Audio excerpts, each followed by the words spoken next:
जब भी किसी इवेंट को मुनक्किद होने से चंद हफ्ते कबल कैंसिल कर दिया जाता, सबसे ज्यादा गुस्सा फरहीन को चढ़ा करता था। ऐसी सूरत में उसे अपने चेयरमैन साहब की जानिब से एक लंबा चौड़ा लेटर दुबई में आईसीसी को बतौर एहतजाज भिजवाना पड़ता था, और अपने ऑफिस वर्क में यही वाहिद काम था जिससे फरहीन को सख्त नफरत थी। इस्तीफा इनकार ऑस्ट्रेलियन बोर्ड की जानिब से आया था, जिस पर उसे हमेशा की तरह एक एहतजाजी खत टाइप करके पोस्ट करना था ताकि दुबई में बैठे क्रिकेट के करता धरता लोगों को भी इल्म हो जाए कि पाकिस्तान को बहुत बुरा लगे। इन्हीं बातों और फजूल पॉलिसियों की वजह से उसे अपने चेयरमैन से खासी नफरत थी, मगर वो कुछ भी करने से कासिर थी, क्योंकि सेक्रेटरी की ये मामूली जॉब भी उसकी बहुत बड़ी जरूरत थी। वो पिछले 5 साल से कजाफी स्टेडियम से मुंसलिक थी। ये इन 5 सालों की मेहनत से जमा होने वाली रकम का ही नतीजा था कि वो अपनी बहन की शादी करने के काबिल हुई थी। इन दिनों शादी की तैयारियां भी अरूज पर थी और साथ ही ऑफिस में काम भी बहुत बढ़ गया था। वो वक्त से पहले ही ऑफिस पहुंच गई। 7:45 पर वो खत का मतन तकरीबन 40% तक लिख चुकी थी जब यूं ही की नखियों से खिड़की से बाहर देखने पर उसे पार्किंग लॉट में एक मर्सिडीज खड़ी दिखाई दी। इसे हैरत हुई कि ये गाड़ी तो यहाँ किसी के पास न थी। तकरीबन 16-17 मिनट बाद इसे महसूस हुआ कि दरवाजा हौले से खोलकर कोई अंदर से दाखिल हुआ है। वो मुतवज्जे हुए बगैर टाइपिंग में गर्क रही। Your boss inside. चंद सानिया यूं ही बीत गए जब फरहीन को नुवारिद की आवाज आई। वो बड़ी शुस्ता अंग्रेजी में उससे मुखातिब था।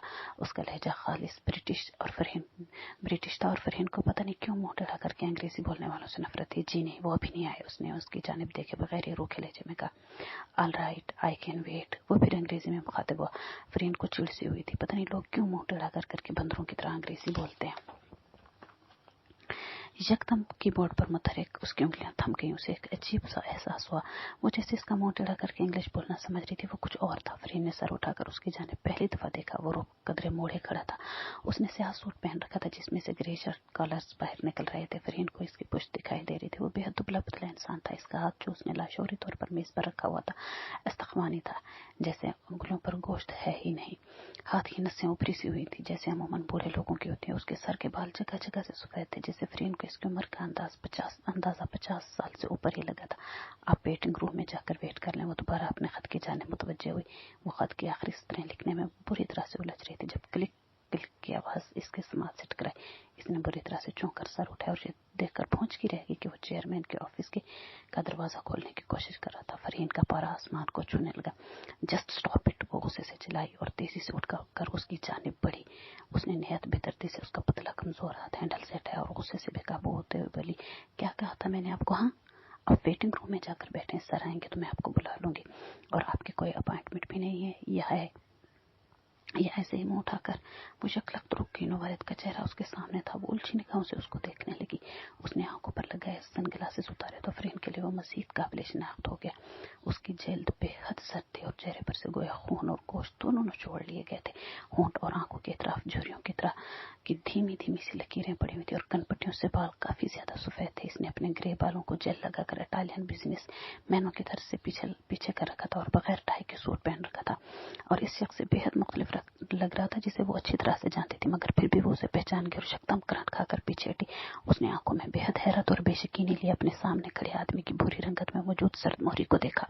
उसके चेहरे, गर्दन, बाजू, हाथ, पांव, हर जिस्म के हर हिस्से को ऊपर से नीचे तक बेयकीनी से देखा। वो शायद यकीन करना चाह रही थी कि क्या ये उसके सामने वही है जो खड़ा है। उसे भला कैसे यकीन आ सकता था ये वो शख्स था जिसकी फातिहा इसने कई बरस पहले पढ़ ली थी। भला ये कैसे वापस आ सकता था? ईसा वापस आ सकते हैं, ईसा अलैहिस्सलाम वापस आ सकते हैं, इस पर यकीन आ सकता था, मगर ये शख्स वापस आ सकता है यकीन नहीं आ सकता, क्योंकि वो तो कई बरस पहले स्लेब पर चढ़ चुका था। इसने अब गौर से इसके सूट को देखा। इसे याद है इसने यही सूट अपनी शादी पर पहना था। उसने तहक्कुम से दरवाजे की लाक की जानिब इशारा किया तो फरहीन किसी मामूल की तरह अपने मेज की दराज की तरफ बढ़ी और इसमें से चाबी निकालकर दरवाजा खोल दिया। वो बगैर कुछ और कहे अंदर चला गया और अपने पीछे दरवाजा खड़ाक से बंद कर दिया। जोरदार आवाज पर वो हकीकत हाल में वापस आई और अपने सुन होते दिमाग को बेदार करने की कोशिश करते हुए वापस अपनी कुर्सी पर बैठ गई। उसने शहादत की उंगलियों से कनपट्टियों को सहलाया, फिर काम की जानिब मुतवज्जो हो गई। खत खत्म करके उसने प्रिंट आउट निकाला और बेख्तियार टिश्यू पेपर से चेहरे पर आया पसीना साफ किया। एसी की सर्द और खुश्क हवा के बावजूद उसको ठंडे पसीने आ रहे थे। उसको अपने हाथ पैरों से जान निकलती हुई महसूस हो रही थी। वो खुद को बेहद लाचार और बेबस महसूस कर रही थी। वो चेयरमैन साहब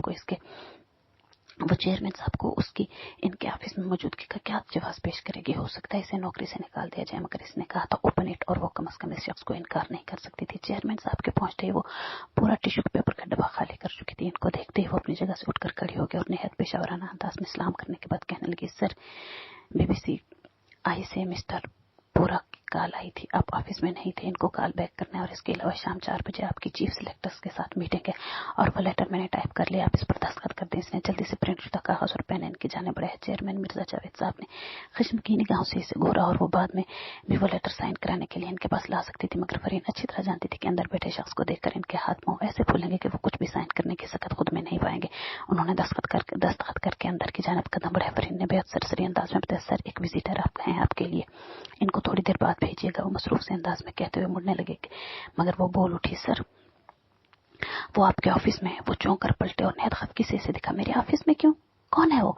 सर वो शायद आपको जानते हैं। वो इनके सवाल को नजरअंदाज करके जबकि वो उसे घूरते हुए अंदर की जानिब बढ़ गए। दरवाजा बंद होने पर उन्हें ढाल सी होकर कुर्सी पर गिर गई। इसका दिल बुरी तरह धड़क रहा था। वो जरूर किसी मकसद के तहत वापस आया था, वरना इसे यूं अचानक आने की जरूरत न थी। वो बस इतना नहीं जानती थी कि वो अपनी जिंदगी का सबसे बड़ा इंतकाम लेने आया था, और इंतकाम लेना तो इसकी बहुत पुरानी आदत थी। इसकी निगाहों के सामने इसका जज्बात से आरी झुर्रियों चेहरा और गिचली बाल घूम गए। दुख की एक लहर ने इसके पूरे वजूद को अपनी लपेट में ले लिया। शेर कछार से निकलकर अपनी राजधानी पर कब्जा जमाने के लिए वापस तो आ चुका था, मगर बहुत बूढ़ा होकर। रियान हैदर बूढ़ा हो चुका था, मगर शेर बूढ़ा हो जाए तो ज्यादा खतरनाक हुआ करता है। उसने अपने बॉस के कमरे के बंद दरवाजे को देखकर बेख्तियार सोचा था, आज इन दोनों में से कोई ना कोई चेकमेट होकर बसात से बाहर फेंक दिया जाएगा। पर वो कौन होगा? पाकिस्तान क्रिकेट बोर्ड का चेयरमैन या फिर एक साबिक कप्तान? वो खामोशी से बंद दरवाजे को देखती रही।